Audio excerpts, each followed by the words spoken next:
The phone vibrated against my side during the final hymn. My father's casket rested 6 feet away, draped in the American flag he'd earned after serving 3 tours overseas. And my manager's name lit up the screen like a glowing billboard advertising everything broken about humanity. I should have muted it, should have powered it down entirely, but grief makes you act in unexpected ways. And some part of me believed it might be urgent enough to justify interrupting a funeral. Maybe someone else had passed. Maybe the building was on fire. Kira, where the hell are the Hallberg files? We've got the presentation in 40 minutes and they're nowhere in the system. My mother was blotting tears 3 seats away. My 8-year-old nephew was asking my sister why Grandpa wasn't moving. The pastor was reading from Psalms about green pastures and still waters, and Dana Kellerman was shouting about quarterly projections through my phone speaker. "I'm at my father's funeral," I murmured, pulling the device closer to my ear, praying no one could hear her voice echoing across the congregation. "I told you last week I'd be out today. The files are in the shared drive under—" "Your personal drama can't affect our deadlines, Kira. The client specifically requested you handle this account, which means you need to walk me through every single document right now. I don't care if you're at a birthday party or whatever. A birthday party or whatever." My father had fought in Afghanistan. He'd taught me how to ride a bike, helped me with algebra homework, walked me down the aisle at my wedding, held my hand through my divorce, and called me every Sunday for 32 years just to hear about my week. And to Dana Kellerman, his funeral was a birthday party or whatever. "I'll handle everything Monday," I said, my voice barely carrying over the organ music. "I can walk you through it Monday." "Kira, are you completely delusional?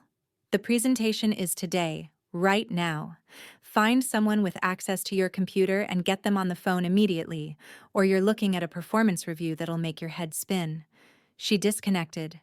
I sat there staring at the dark screen while my father's closest friend from the service stepped up to the podium to give a eulogy about honor and sacrifice and brotherhood. My phone stayed quiet for exactly 90 seconds before it began vibrating again. Text after text after text. "Where are you? Answer your phone. This is completely unprofessional. The client is asking questions. You're making the entire team look incompetent." "Hi everyone, I'm Kira Hoffman, and before I go on with what happened next, tell me in the comments where you're listening from, because I genuinely want to know how far this story travels. Are you at work right now? At home? Maybe you're dealing with your own Dana Kellerman situation. Let me know, because honestly, after everything that happened, connecting with people who understand means everything to me. And please hit that like button and subscribe if you want to hear how this plays out. Because what Dana didn't realize was that those 3 Hallberg files she was desperately searching for weren't missing by accident. They were exactly where I'd put them. But I'm getting ahead of myself. Let me rewind just a little so you understand exactly who Dana Kellerman was and why she believed she could treat people like disposable napkins. Dana ran the entire client services division at one of the largest consulting firms in the city. Picture someone who treats quarterly reports like sacred scripture and measures human value in billable hours. She'd been with the company for 15 years, climbing the ladder by mastering the art of taking credit for other people's work while somehow turning their failures into her own success stories. The woman had connections everywhere. Her husband sat on 3 different nonprofit boards. Her sister worked in the mayor's office. Her college roommate had become some kind of federal judge. When Dana wanted something done, it got done. When she wanted someone gone, they vanished so completely it was like they'd never existed. And for 2.5 years, I'd been her favorite target. It began subtly, assigning me impossible deadlines, then voicing concern about my time management when I couldn't meet them, scheduling mandatory team meetings during my lunch breaks, then remarking on how I seemed unwilling to prioritize team collaboration, reassigning my largest clients to other people, then questioning my dedication during review season, Death by 1,000 paper cuts. Except each cut came with a smile and a worried tone that made you question whether maybe you really were the problem. The worst part was, I was good at my job. Really good. My clients loved working with me. I consistently hit my targets. I'd brought in more new business that year than anyone else on the team. But Dana had perfected the skill of making competence look like laziness and commitment look like attitude problems. 3 months before my father's funeral, she'd started what she called performance monitoring. Basically, I had to account for every minute of my day in 15-minute increments. Bathroom breaks, coffee runs, time spent thinking through complex client problems. Everything recorded, time-stamped, and submitted to her by end of business every single day. Just until we get your productivity back on track, she'd said, handing me the forms with that rehearsed expression of false concern. I know you want to succeed here, Kira. Let's make sure you have every opportunity to do that. 2 weeks later, she'd decided I was spending too much time on individual client files and not enough time on team initiatives. The week after that, I was spending too much time in team meetings and not enough time on client work. The documentation became proof of whatever she needed it to prove in any given moment. Then my father got diagnosed. Stage 4, lung cancer. 6 months, maybe 8 if the treatment worked. He'd never smoked a day in his life, but sometimes the universe doesn't care about fairness or logic or any of the rules we think are supposed to govern how things work. I told Dana immediately, requested flexible scheduling for appointments and treatments, provided documentation from his oncologist, did everything by the book, because I'd learned that following proper procedures was the only way to protect yourself when you worked for someone who specialized in making your life miserable. Of course, she'd said, reviewing my request with that same artificial sympathy she used for everything. Family comes first. We'll absolutely accommodate whatever you need during this difficult time. What she actually did was assign me 3 new major clients within a week. Clients with complex needs and tight deadlines.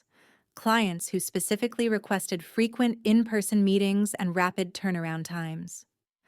When I pointed out the contradiction, she expressed surprise that I couldn't handle my regular workload and suggested that perhaps I needed to reassess my priorities and professional commitment. The next month was a nightmare of 16-hour days and weekend work sessions, racing from client meetings to chemotherapy appointments, answering emails during family dinners, reviewing contracts while sitting in hospital waiting rooms. My father was dying and I was drowning, and Dana Kellerman was standing on the shore taking notes about my swimming technique. But here's what she didn't know about me. I've always been a planner. Even as a kid, I kept detailed calendars and backup plans for everything. When other people saw chaos, I saw patterns. When they saw problems, I saw solutions waiting to be uncovered. And for 2.5 years, while Dana was busy making my life hell, I was busy taking notes. Every email, every conversation, every impossible deadline, every moving target, and every instance of her taking credit for my work while blaming me for anything that went wrong, I documented it all with the same obsessive attention to detail she demanded in my daily productivity reports. But more importantly, I'd been watching how she operated, studying her patterns, learning her weaknesses. See, Dana's entire reputation was built on one thing: never losing a client. In 15 years, not a single account under her supervision had walked away dissatisfied. It was her golden achievement, the foundation of every promotion and every glowing performance review, and every moment upper management treated her like some kind of client relations genius. What nobody realized was that she kept that perfect record by being incredibly selective about which clients she handled personally and which ones she delegated to other people. The safe, established accounts with minimal risk stayed on her desk. The challenging ones, the demanding ones, the ones most likely to cause trouble, Those got reassigned to team members who could be blamed if anything went wrong. But here's where Dana made her fatal mistake. She assumed that delegation meant she could step back completely. Once she handed off a difficult client, she stopped paying attention to the details, stopped reading the fine print, stopped reviewing the paperwork. She simply trusted that everything would turn out the way it always had. The Holberg account was one of those difficult clients, a family-owned manufacturing company that had been burned by 3 different consulting firms over the past 5 years. They were suspicious, demanding, and absolutely ruthless about contract terms. Their legal department examined every single clause under a microscope and challenged anything that appeared even remotely unfavorable. Most consulting firms wouldn't touch them. The profit margins were too thin, the demands too extreme, the risk of negative reviews too high. But our company needed the business, and Dana needed someone to blame if things went wrong. So 3 months ago, she'd handed me the file with her usual fake concern and helpful suggestions. "I know you're dealing with a lot right now with your father's situation," she'd said, settling into the chair across from my desk like she was about to offer a gift instead of another impossible assignment. "But I think this project might actually be perfect for you. The client specifically requested someone with your attention to detail. It's a great opportunity to really showcase your abilities." What she didn't mention was that the Holberg family had fired their previous consultant for missing a single deadline, or that their contract included penalty clauses that could cost our firm 6 figures if we failed to meet any of the agreed-upon benchmarks, or that they'd specifically demanded weekly progress reports and monthly in-person presentations with zero tolerance for rescheduling. I'd read the contract anyway, cover to cover, including all the addendums and subclauses and legal fine print that most people skipped. And buried deep in Section 12, Subsection 4, Paragraph 3, I found something interesting: a termination clause that nobody had been paying attention to. If the consulting firm failed to provide adequate service representation, specifically defined as having the same lead consultant present for all major project milestones, the client could terminate the contract immediately with full refund requirements and liquidated damages. In other words, if I wasn't physically present for any of the 3 major presentations scheduled over the next 6 months, the Halberg family could walk away with every penny they'd paid us, plus additional penalties that would make Dana's perfect client retention record look like amateur hour. And Dana, in her infinite wisdom and careful attention to detail, had never bothered to read that particular clause. The first presentation went flawlessly. I'd prepared for weeks, anticipated every possible question, and delivered exactly what the Halberg family wanted to hear. They'd been impressed enough to approve moving forward with Phase 2, which meant a larger contract and higher stakes for everyone involved. The second presentation was scheduled for today, the day of my father's funeral.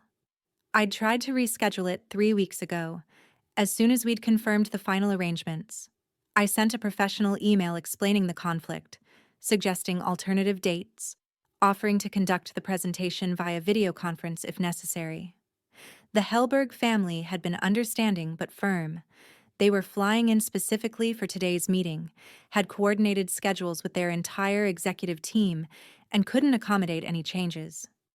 If we needed to reschedule, they'd be happy to discuss terminating the contract according to the terms outlined in Section 12.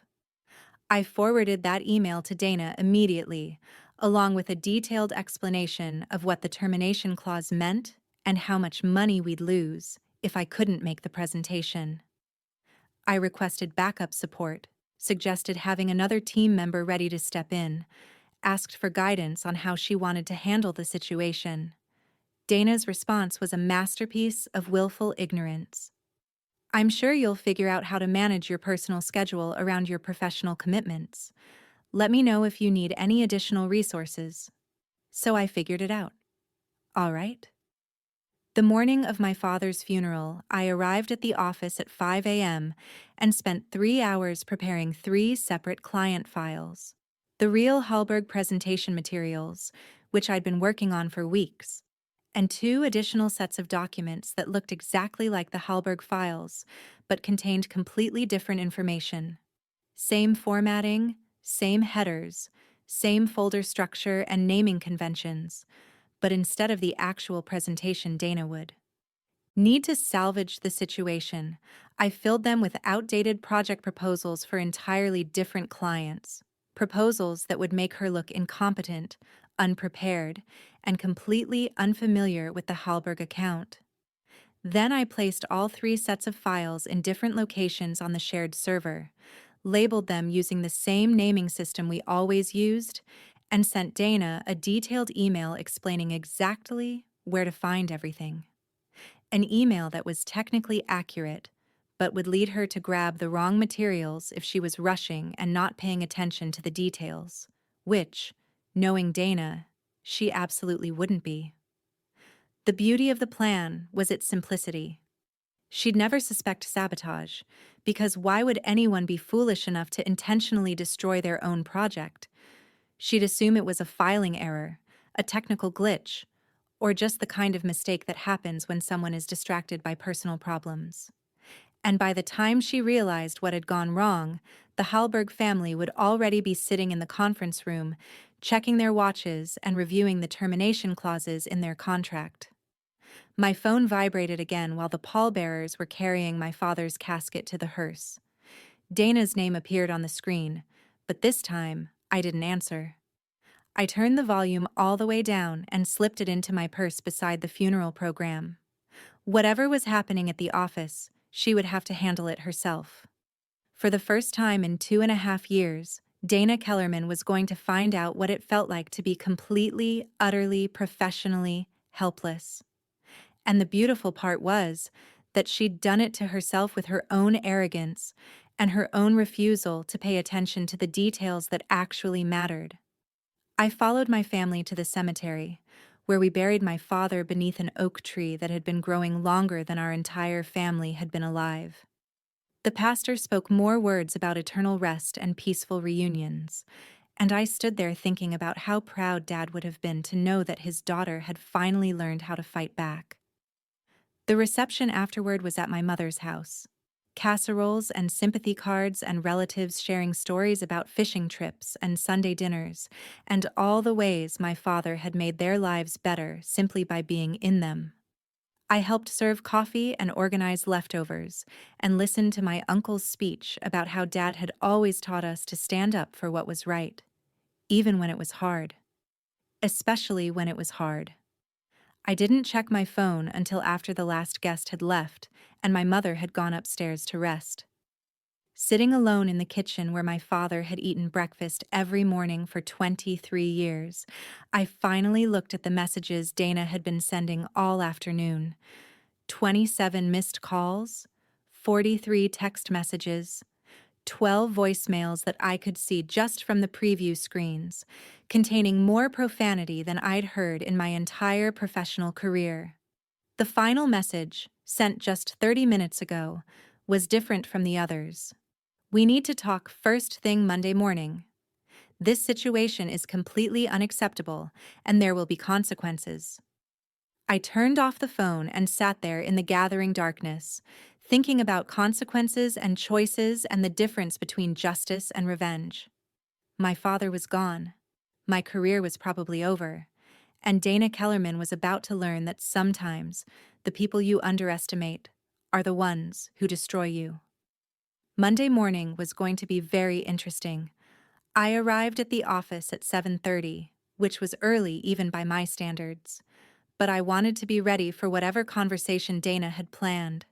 The building felt different somehow, like the air pressure had shifted overnight. People were whispering in clusters near the elevators, and I caught fragments of conversation that made my stomach flutter with anticipation. Complete disaster. Client walked out. Never seen anything like it. Settled at my desk and opened my computer, pretending to review emails while actually listening to every word being spoken within a 20-foot radius. It didn't take long to piece together what had happened Friday afternoon. Dana had indeed grabbed the wrong files. Not just one set, But somehow she'd managed to mix materials from all three fake presentations I'd prepared, creating a Frankenstein combination that made absolutely no sense to anyone involved.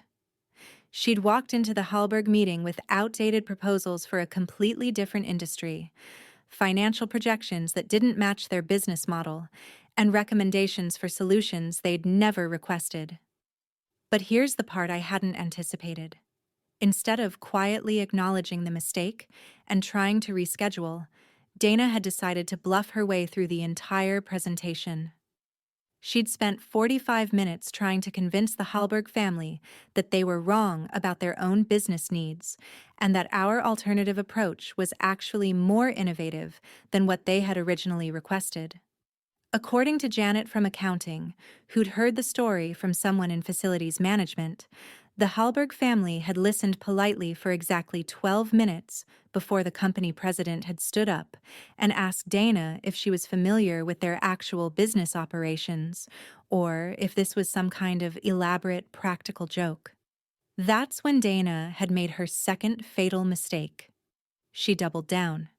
Instead of admitting the mistake and apologizing, she became defensive and started lecturing them about thinking outside the box and embracing disruptive innovation. She actually told them they were being closed-minded about their own industry. The meeting ended with the Hallberg president reading aloud from Section 12 of their contract, while his legal team took notes. They terminated the agreement on the spot, demanded an immediate refund of all fees paid, and informed Dana that they would be filing a formal complaint with the State Business Licensing Board for unprofessional conduct and breach of contract. But wait, it gets better. See, what I'd uncovered during my obsessive documentation of Dana's behavior was that she had a consistent habit of blaming her team when things went wrong. Any project that succeeded was credited to her leadership and strategic vision. Any project that failed was because someone under her supervision had made critical mistakes, despite her best efforts to provide guidance and support. So when the Hallberg disaster blew up in her face, Dana's first instinct was to throw me under the bus. She spent Friday evening sending emails to upper management explaining how my personal issues and unprofessional conduct had destroyed a major client relationship. She attached copies of my time-off requests and medical documentation as proof that I'd been distracted and unreliable during a critical project phase. What Dana didn't realize was that our IT department kept detailed logs of every file access and modification. When the senior partners began investigating how such a massive presentation failure had occurred, they discovered that Dana had accessed the server at 2:47 p.m. on Friday afternoon, just 23 minutes before the meeting was scheduled to begin. She'd had less than half an hour to prepare for a presentation that should have required days of review and rehearsal. And instead of opening the actual materials, she'd grabbed random files and assumed everything would work out fine because it always had before. The IT logs also showed that I had uploaded the correct presentation materials at 5:12 a.m. Friday morning, with detailed file names and folder organization that any competent manager should have been able to navigate. There was a complete digital trail proving that all necessary materials had been available and properly labeled for more than 9 hours before Dana had even bothered to look for them. When confronted with this evidence, Dana tried to claim that the files were mislabeled and confusing, which led to someone actually reviewing the contents of what I'd uploaded. The real Hallberg presentation was flawless, professional, thorough, and exactly what the client had requested. If Dana had used those materials instead of whatever random documents she'd grabbed, the meeting would have been an undeniable success. Upper management began asking uncomfortable questions about Dana's attention to detail and her habit of blaming team members for her own failures. Questions that became even more uncomfortable when they reviewed her other recent projects and discovered a pattern of last-minute scrambling and delegation without oversight. I was reviewing emails and pretending to work when Dana finally arrived at 8:45, looking like she'd slept in her car and forgotten that makeup was supposed to be applied with some degree of precision. She walked straight to my desk without stopping at her office, and I could see people throughout the department suddenly finding reasons to organize filing cabinets and sharpen pencils. Conference room. Now. I followed her into the glass-walled meeting space where she delivered so many lectures about professional accountability and team collaboration. She closed the door and turned to face me with an expression that suggested she was reconsidering her previous stance on workplace violence. "You want to explain to me what happened Friday?" "I was at my father's funeral," I said, keeping my voice calm and professional. "As you knew when you called me during the service to ask about files that were clearly labeled and properly organized on the shared server. Don't you dare try to make this about your personal problems. You sabotaged that presentation deliberately, and I have proof." "What proof is that?" Dana pulled out her phone and began scrolling through screenshots with the frantic energy of someone who'd spent the entire weekend trying to build a case that didn't exist. "These file names make no sense. The organization is completely illogical. You deliberately made it impossible for anyone to find the correct materials. The files were organized alphabetically by client name, then chronologically by presentation date, using the same naming convention we'd used for every project over the past 2 years. The same system you approved during our team training session last September." "That's not—" Dana stopped scrolling and stared at her phone screen like it had personally betrayed her. "You changed something. You moved files around to make me look incompetent." "I can show you the IT access logs if you'd like. Every file modification is time-stamped and tracked. The presentation materials were uploaded Friday morning at 5:12 a.m. and never touched again until you accessed the server 23 minutes before the meeting." The color drained from Dana's face as she realized what I was actually saying. She'd been so focused on finding proof of sabotage that she'd never considered the possibility that everything had been exactly where it was supposed to be. "You should have been there," she said finally, her voice smaller than I'd ever heard it. "The client specifically requested you. You knew how important this was. I requested time off 3 weeks in advance. I provided documentation. I explained the conflict and asked for guidance on how you wanted to handle the situation. Your response was that I needed to figure out how to manage my personal schedule around my professional commitments. I didn't mean you. You told me to handle it. So I did. I prepared materials so thorough and so well organized that any competent manager should have been able to deliver a successful presentation with minimal preparation time. The failure wasn't in my planning or my documentation or my professional commitment. The failure was in assuming that someone else would take responsibility for actually reading what I'd prepared." Dana sank heavily into one of the conference room chairs, looking like someone who'd just realized she'd been playing chess while everyone else was playing checkers. "This is going to destroy my career." "Your career destroyed itself. I just documented the process."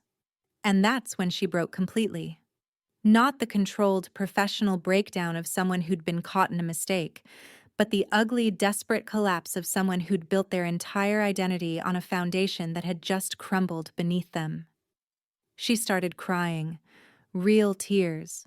Not the crocodile performance she used whenever she needed to appear sympathetic during difficult conversations. She talked about her mortgage payments and her daughter's college tuition and her reputation in the industry. She begged me to help her find a way to fix the situation, to talk to the senior partners, to take partial responsibility for what had happened. For a moment, sitting there watching this powerful woman reduced to begging for mercy from someone she'd spent years tormenting, I almost felt sorry for her. Almost. But then I remembered my father's funeral, the phone calls during the final hymn, the text messages while they lowered his casket into the ground. The complete disregard for basic human decency disguised as professional dedication. "You have exactly 10 minutes to clean out your desk before security escorts you from the building," I said, standing up and smoothing my skirt. "The senior partners are announcing your termination at the 9:30 department meeting. I'd suggest you use those 10 minutes wisely." The meeting that followed was surreal. Our department head stood at the front of the conference room and explained that Dana Kellerman's employment had been terminated due to gross negligence and failure to maintain professional standards. The Hallberg account had been reassigned to me personally, along with a promotion to senior consultant and a salary increase that would take effect immediately. They also announced new policies around client relationship management and presentation preparation. Policies specifically designed to prevent the kind of last-minute scrambling that had led to Friday's disaster. Policies I'd actually suggested in emails to Dana over the past 6 months, all of which she'd dismissed as unnecessary micromanagement. The irony was so perfect it almost felt scripted. Over the next few weeks, I learned just how thoroughly Dana's professional reputation had been destroyed.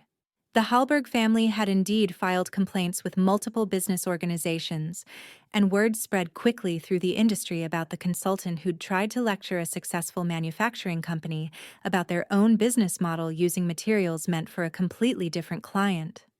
Other firms began reaching out to our company's former clients, suggesting that perhaps they'd like to explore alternative consulting options with organizations that maintained higher standards of professional competence.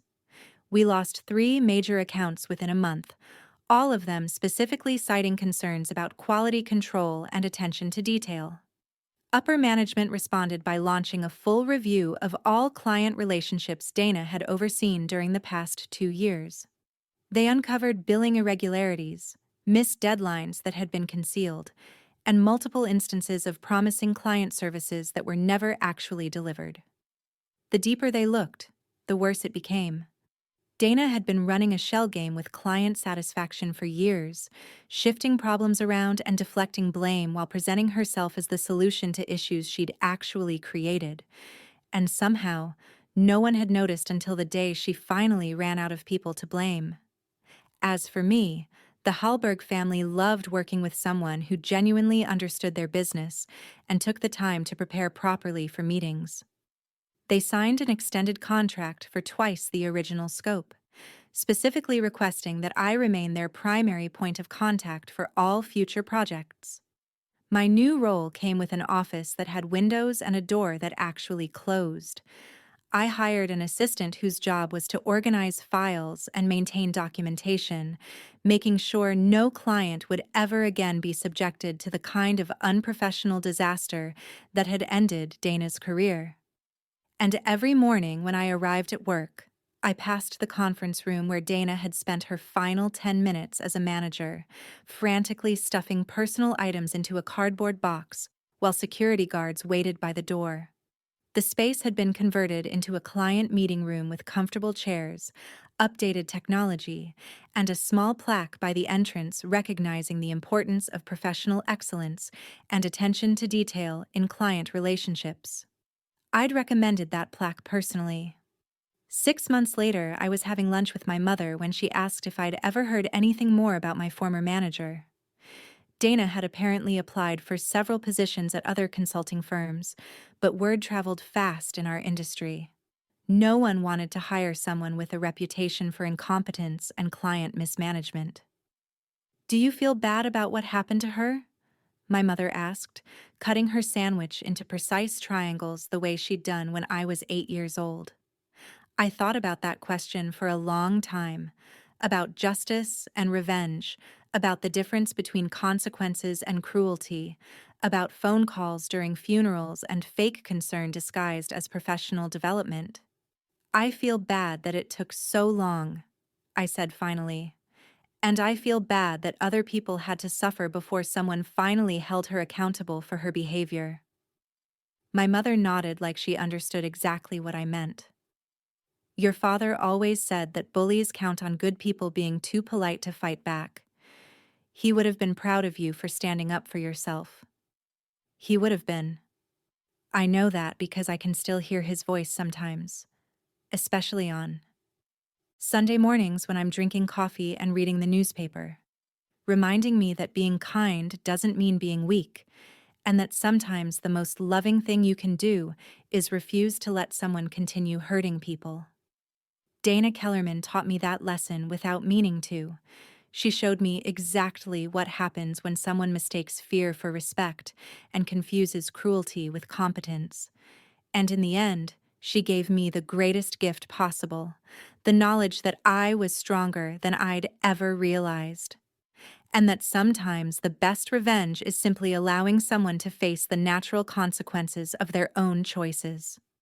So here's what I want you to know. Wherever you're listening from, whatever situation you might be dealing with in your own life, documentation matters. Patterns matter. And sometimes the people who seem most powerful are actually the most vulnerable because they've built their entire identity on a foundation of other people's fear.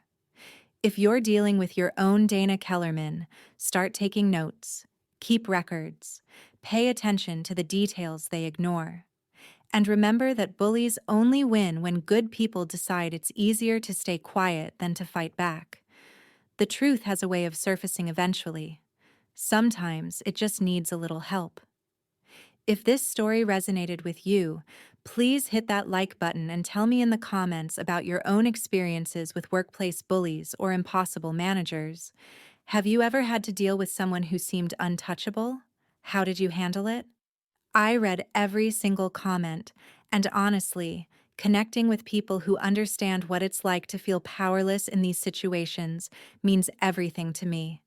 And please subscribe if you want to hear more stories like this one. Because unfortunately, the workplace is full of people like Dana Kellerman, and someone needs to talk about what it's really like to deal with them. Someone needs to remind the rest of us that we're not as powerless as we think we are. Thanks for listening to my story. Thanks for being here. And remember, sometimes the best revenge is just letting someone be exactly who they really are when it finally matters.